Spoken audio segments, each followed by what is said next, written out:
لا حول ولا قوة إلا بالله العلي العظيم. أعوذ بالله من الشيطان الرجيم. بسم الله الرحمن الرحيم.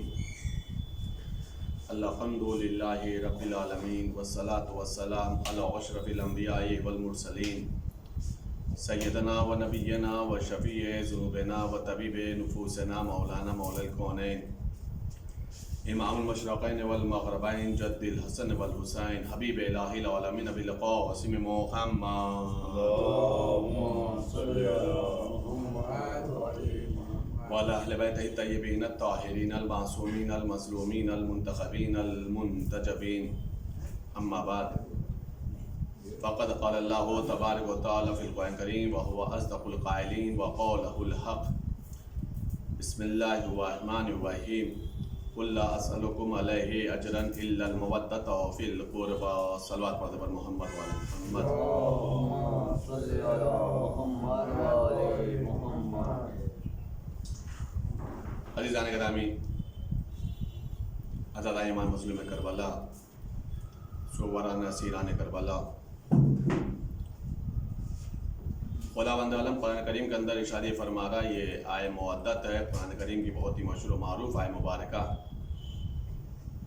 جس میں رب العزت ارشاد فرما رہا ہے میرے پیغمبر آپ ان لوگوں سے کہہ دیجئے کہ میں اجر رسالت کچھ بھی نہیں چاہتا سوائے اس کے کہ میرے اقربا سے، میرے قرابت داروں سے، میرے اہل بیت سے مودت اختیار کریں.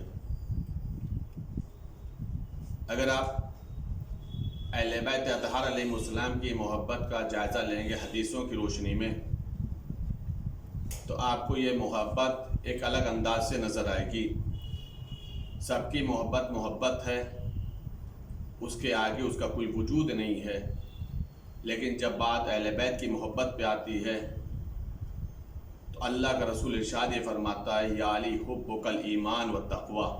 اے علی، آپ کی محبت ایمان بھی ہے، آپ کی محبت تقوی بھی ہے. اس کے برخلاف دشمنی کے سلسلے سے اللہ کے رسول ارشاد فرما رہے ہیں وَبُغْضُکَ کُفْرٌ وَالنِّفَاقُ. یا علی، آپ کی دشمنی کفر ہے اور آپ کی دشمنی نفاق ہے. اس کا مطلب یہ ہے کہ سب کی محبت محبت ہی تک ہے، لیکن جب اہل بیت کی محبت کا مسئلہ آتا ہے تو یہی محبت اہل بیت ایمان بھی بن جاتی ہے، یہی محبت اہل بیت تقوی کا بھی درجہ رکھتی ہے. اس کا مطلب یہ ہوا ہے کہ مومن کہلانے کا حقدار وہی ہے جس کے دل میں محبت اہل بیت پایا جائے، اور متقی کہلانے کا حقدار بھی وہی ہے جس کے دل میں محبت امیر المومنین پائی جائے. محبت علی پائی جاتی ہے تو ایمان والا ہے، محبت علی پائی جاتی ہے تو وہ صاحب تقوی ہے. اور عزیزان گرامی، بات صرف اور صرف یہیں تک نہیں ہے. اگر صرف مسئلہ یہاں تک ہوتا، ایمان تک اور تقوی تک، یا مسئلہ اجر رسالت تک ہوتا تو پھر بھی بات غنیمت تھی.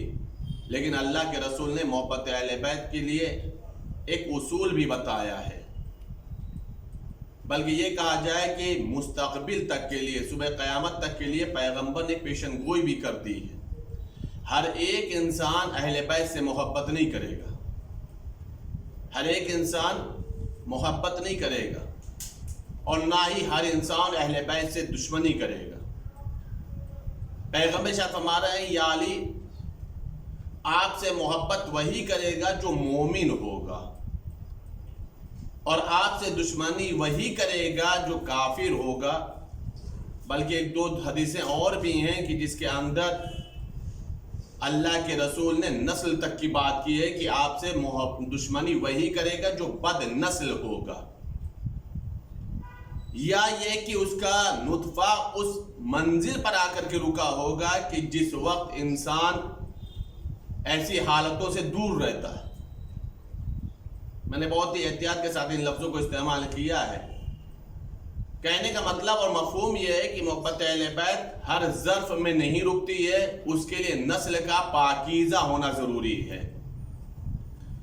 محبت اہل بیت کے لیے ماں کی طہارت کا ہونا ضروری ہے. محبت اہل بیت کے لیے انسان کے جسم کی طہارت کا مسئلہ نہیں ہے، بلکہ انسان کے نسل کی طہارت کا مسئلہ ہے.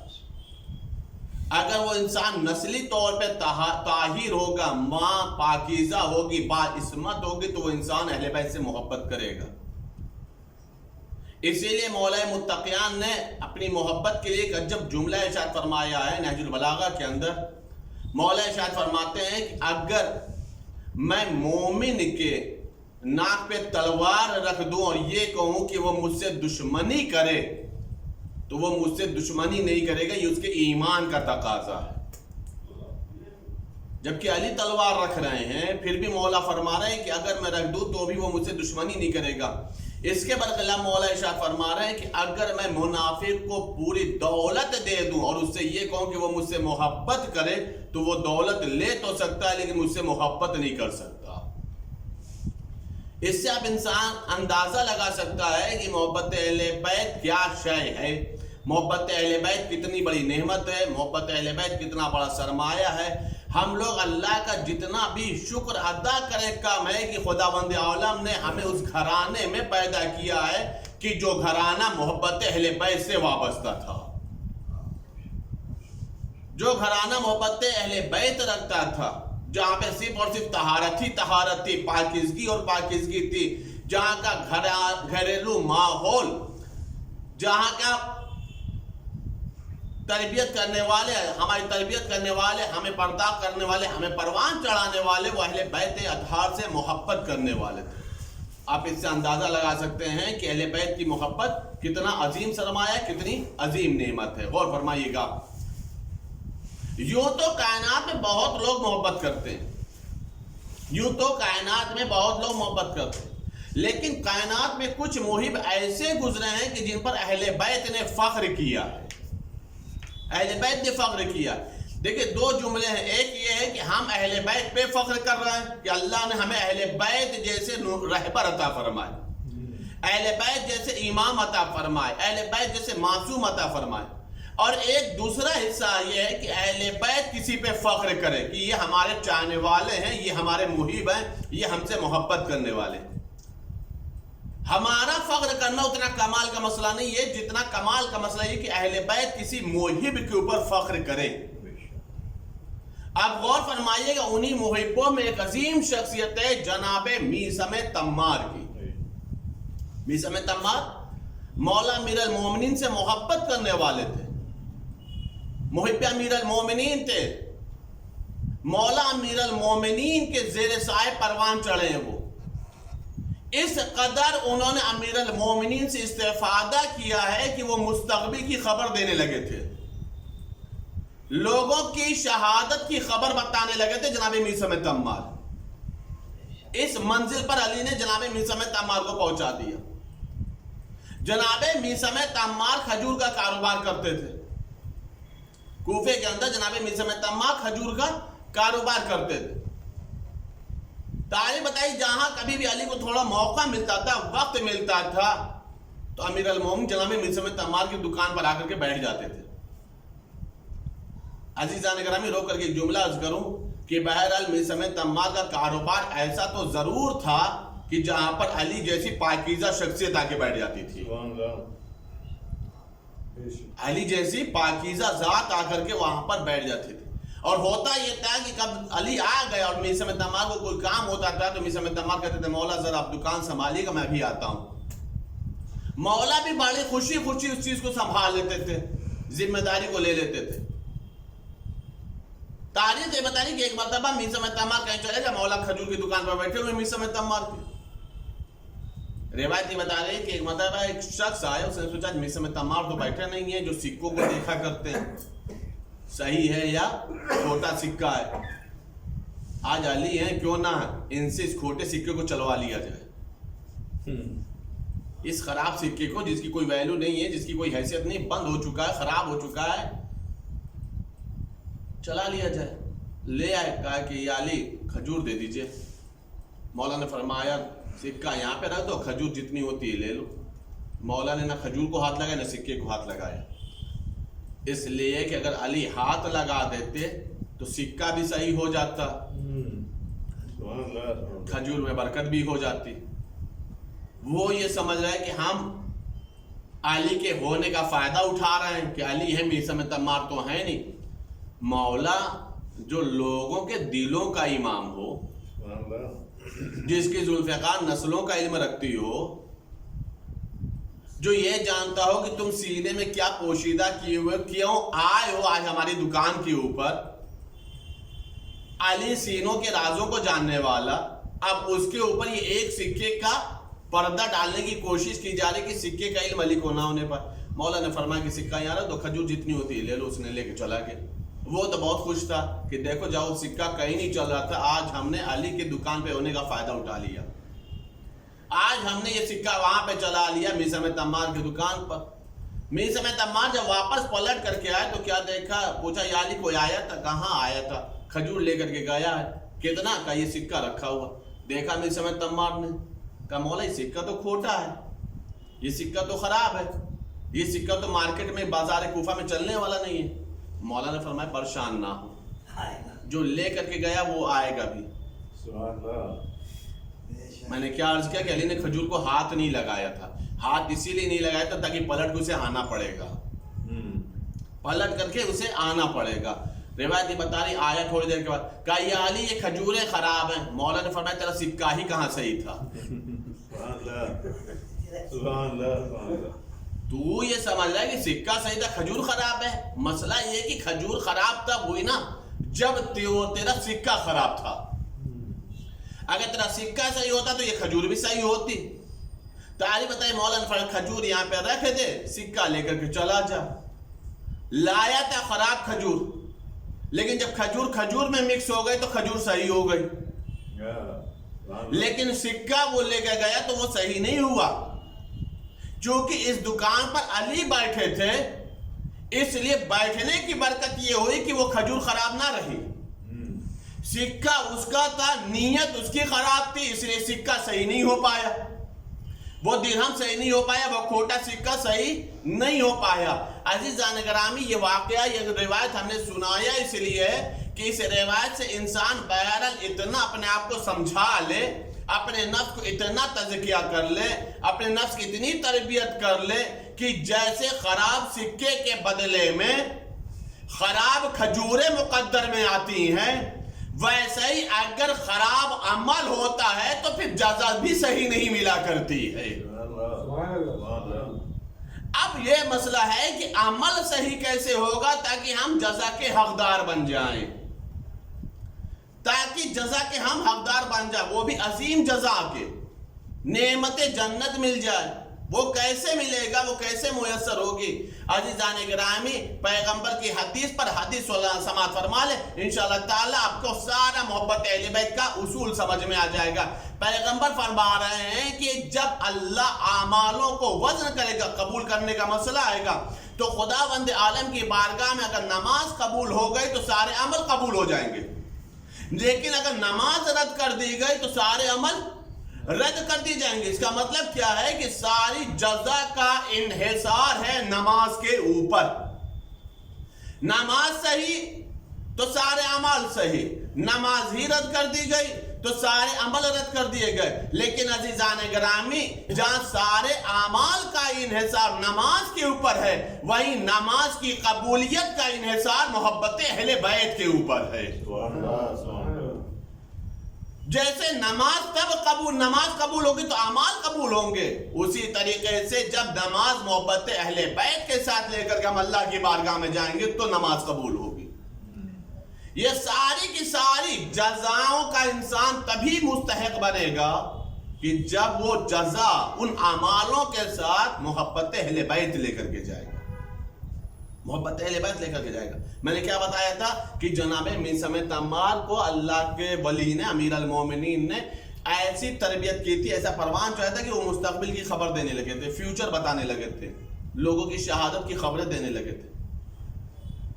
کوفہ ہے، جناب حبیب بن مظاہر تھے، جناب میثم تمار تھے، دونوں آمنے سامنے ملاقات ہو گئی۔ ظاہر سی بات ہے حبیب ہے امام حسین کے شاگرد، مولا امام حسین کے دوست ہیں، حالانکہ حبیب بن مظاہر وہ ہیں کہ جنہیں پیغمبر نے آغوش میں اٹھایا ہے۔